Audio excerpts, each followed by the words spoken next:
တခါကတန်ဖိုးကြီးစိန်ခံကားတစ်စီးကိုအဖိုးအိုတဦးကမတော်တဆချစ်မိသွားခဲ့ပါတယ်။အဲ့ဒီကားကဒေါ်လာ3 သန်းကျော်တန်ဖိုးရှိတာပါ။ကျွန်တော်ကားပေါ်ကဆင်းလာတဲ့အခါအဖိုးအိုဟာအလွန်ထိတ်လန့်တုန်ရင်နေပြီးကားချစ်ရာကိုအဝတ်နဲ့အသေးတန်လိုက်တုံနေပါတယ်။ဒါပေမဲ့လည်းချစ်ရာကပျောက်မသွားပဲထင်ထင်ရှားရှားကြံနေခဲ့ပါတယ်။အဖိုးအိုကတောင်းပန်စကားဆိုပြီးပြုပြင်စေးပေးမယ်လို့ကန့်လန့်ခဲ့ပါတယ်။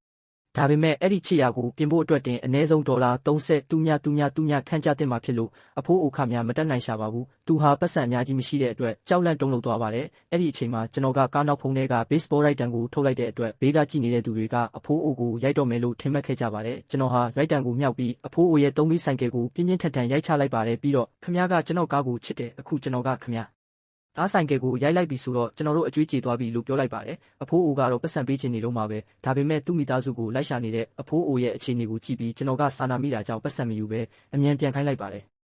တကယ်တော့ကျွန်တော်ဟာလည်းလွန်ခဲ့တဲ့နှစ်ပေါင်း20ကပြန်ပေးဆွဲခံခဲ့ရပြီးမိဘအရင်းတွေနဲ့ကွဲကွာနေသူဖြစ်လို့သူတို့ကိုအမြဲလိုက်ရှာနေခဲ့တာပါ။တနေ့မှာတော့မုတ်ပန်ကိတ်ဆိုင်လေးတစ်ခုကိုရောက်သွားခဲ့ပါတယ်။အဲ့ဒီအချိန်မှာလူမိုက်တစုရောက်လာပြီးဆိုင်ကစားပွဲတွေကိုမောက်လန်ကလူတွေကိုမောင်းထုတ်နေပါတယ်။သူတို့ကဆိုင်ပိုင်ရှင်အဖွားအိုစီကမြေကွက်ကိုသိမ်းယူဖို့ကြိုးစားနေကြတာပါ။အဖွားအိုကတော့ပျောက်ဆုံးနေတဲ့သူ့သားလေးပြန်လာရင်စားဖို့သူ့အကြိုက်ဆုံးပန်ကိတ်ဆိုင်လေးကိုဖွင့်ပြီးစောင့်နေတာဖြစ်လို့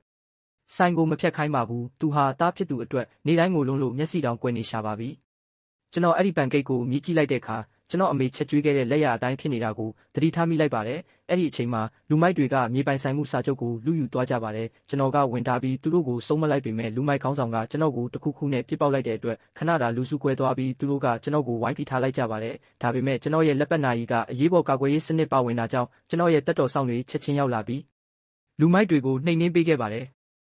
ကျွန်တော်ကမြေစာချုပ်ကိုအဖွားအိုစီပြန်ပေးခဲ့ပါတယ်။သူမရဲ့သားလေးပျောက်ဆုံးသွားတဲ့အချိန်ကလည်းလွန်ခဲ့တဲ့အနှစ်20ကဖြစ်နေပြီးကျွန်တော်လက်ကမွေးရပါအမှတ်ကိုပြလိုက်တဲ့အခါမှာတော့အဖွားအိုဟာကျွန်တော်ကိုသူမရဲ့သားအရင်မှန်းသိသွားပြီးဖက်လဲတကင်းငိုကြွေးပါတော့တယ်။အဲ့ဒီအချိန်မှာပဲအစောကကားချစ်မိတဲ့အဖိုးအိုရောက်လာပါတယ်။သူကအဖွားအိုရဲ့ခင်မုန်းဖြစ်နေပြီးကျွန်တော်ကိုမြင်တဲ့အခါကားပြင်ခါစရိတ်လာတောင်းတဲ့အထင်နဲ့ဒူးထောက်တောင်းပန်ပါတယ်။ကျွန်တော်ကသူ့ကိုအမြန်ဆွဲထူပြီးအဖေကသားရှိမှာ